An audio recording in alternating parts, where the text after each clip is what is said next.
Hi founders, great morning to all of you. Next ఈరోజు ముఖ్యమైనటువంటి topic ఏంటంటే ఎస్సీసీతో ఏమి చేయాలో అది మనం అంటే ఫౌండర్స్ ఆందోళన చెందాల్సిన అవసరం లేదు. ఇది మిస్టర్ ముఫారే మరియు న్యాయవాదుల బృందం చేసే పని. ఎస్సీసీ కేసు గురించి చర్చ, సోషల్ మీడియాలో హల్చల్, అందరూ ఏది పడితే అది మనం మాట్లాడుకోవడం అది పద్ధతే కాదంటుంది. దాని గురించి మనం ఆందోళన చెందాల్సిన అవసరం కూడా లేదు. ఆ విషయాలన్నింటినీ కూడా పూర్తి స్థాయిలో మన సీఈఓ గారు మిస్టర్ యాష్ ముఫారే మరియు అతని న్యాయవాదుల బృందం చేసే పని. అది వాళ్ళు చూసుకుంటారు. దాని గురించి మొత్తం వాళ్ళకి తెలుసు కాబట్టి వాళ్ళు దాన్ని చూసుకుంటారు. ఫేస్ చేస్తున్న వాళ్ళు చూసుకుంటారు. కేవలం మనం ఫౌండర్షిప్ తీసుకున్న వాళ్ళు మాత్రమే, ఫౌండర్లు దాని గురించి ఆందోళన చెందాల్సిన అవసరం లేదని చెప్పి మాత్రం చాలా క్లియర్ కట్గా చెప్పడం జరిగింది. ఇక ముందుకు సాగడం ఎలాంటి ప్రక్రియతో మనం ముందుకు సాగుతాం?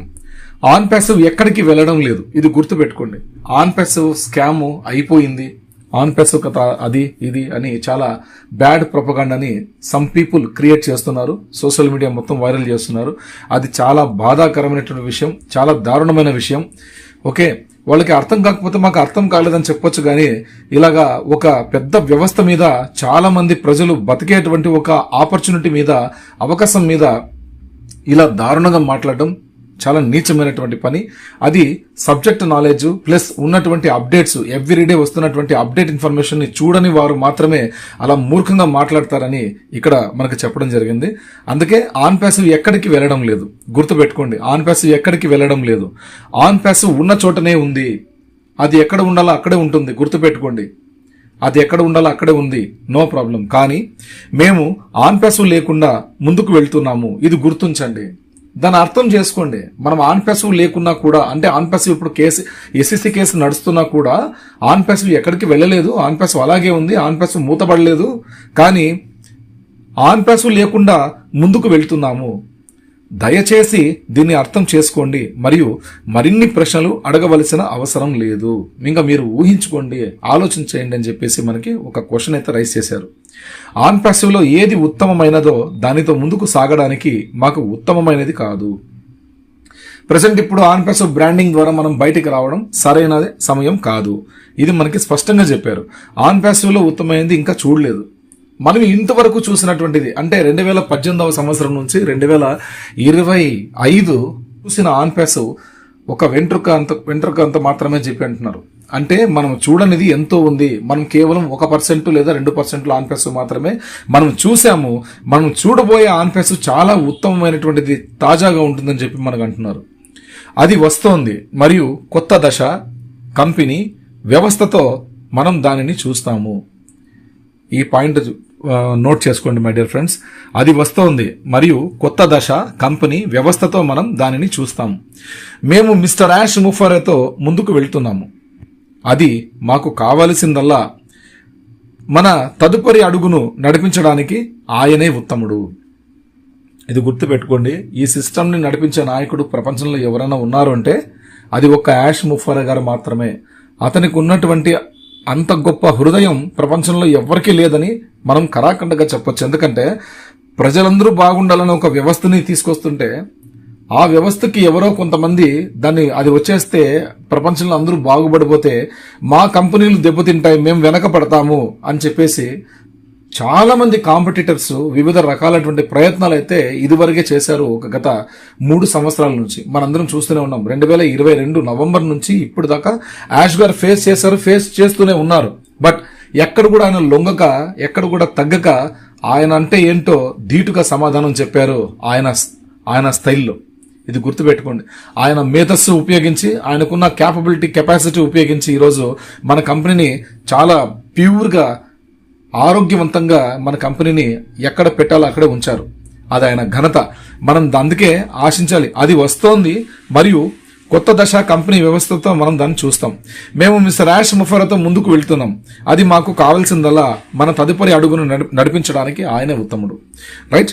వీటన్నిటి తర్వాత రాబోయేది మమ్మల్ని మంచి మార్గంలో షాకుకు గురి చేస్తుంది. ఇది గుర్తుపెట్టుకోండి మై డియర్ ఫ్రెండ్స్. వీటన్నిటి తర్వాత రాబోయేది మమ్మల్ని మంచి మార్గంలో షాకుకు గురి చేస్తుంది. అంటే ఆల్రెడీ మనకు చాలా చాలా మనం ఊహించలేనిది, మనం ఎవరు ఎక్స్పెక్ట్ చేయలేనిది ఆల్రెడీ మన జీవితాల్లో యాష్ గారు రాసి పెట్టేశారు. భగవంతుడి స్వరూపంలో యాష్ గారు మన జీవితాల్లో రాసి పెట్టేశారు. అటువంటి అద్భుతమైనటువంటి క్షణాల కోసం, అటువంటి సిచ్యుయేషన్స్ ని మనం చూడడం కోసమే బతుకుండాలి ఫ్రెండ్స్. అందుకే చెప్తున్నాం ఎప్పుడు కూడా, డోంట్ గో నెగటివ్. అసలు నెగటివ్ పీపుల్ దగ్గరికి వెళ్ళొద్దండి, నెగటివ్ టాక్స్ మీరు చూడొద్దండి, నెగటివ్ ఆడియోస్ మీరు వినొద్దండి, తగ్గించే అట్లా మాటలు మీరు పట్టించుకోకండి. మేము ఇట్లే చెప్తాం, ఆన్ ప్యాసివ్ అంటే ఎంత పవర్ఫుల్ ఉంటుందో, ఆన్ ప్యాసివ్ అంటే on passive company marketing strategy ఏంటో మాకు తెలుసు. ఇంత కళ్ళు ముందర జరుగుతున్నా కూడా చూసి ఇంకా దాన్ని వెంట్రుక పూసలాగా చూస్తున్నటువంటి వాళ్ళకి మాత్రమే హెచ్చరిక. ఇది హెచ్చరిక అనుకోండి. అసలు ఆన్ ప్యాసివ్ అంటే ఏంటి, ఆన్ ప్యాసివ్ తీసుకొస్తున్నటువంటి సిచ్యువేషన్ ఏంటి, వీళ్ళందరూ బయట మాట్లాడి దాన్ని తక్కువ చేసి మాట్లాడడం ఏంటి, ఆ వ్యవస్థ గురించి మీకేం తెలుసు, ఏం తెలుసు అని మీరు మాట్లాడుతున్నారు ఇప్పుడు దాకా. ఏదో పై వేవో అవి ఇవి వచ్చేవి న్యూస్లు ఇవి చూస్తే మాత్రమే మీకు తెలుస్తాయి. అంతర్గతం లోపల అసలు దాని అంతరార్థం ఏంటి, వాళ్ళు మాట్లాడే ప్రతి మాటలో బ్యాక్ ఎండ్ ఏముంటుంది, ఏం చెప్పగలుగుతున్నారు వాళ్ళనేది పెద్ద స్థాయిలో ఆలోచన చేయాల.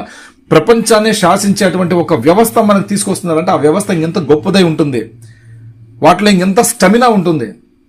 అక్కడ ఉన్న ఫౌండర్స్ మన స్టమినా ఏంటి, మన క్యాపబిలిటీ ఏంటి, అందులో ఇవన్నీ కూడా మనం గ్రహించాలి.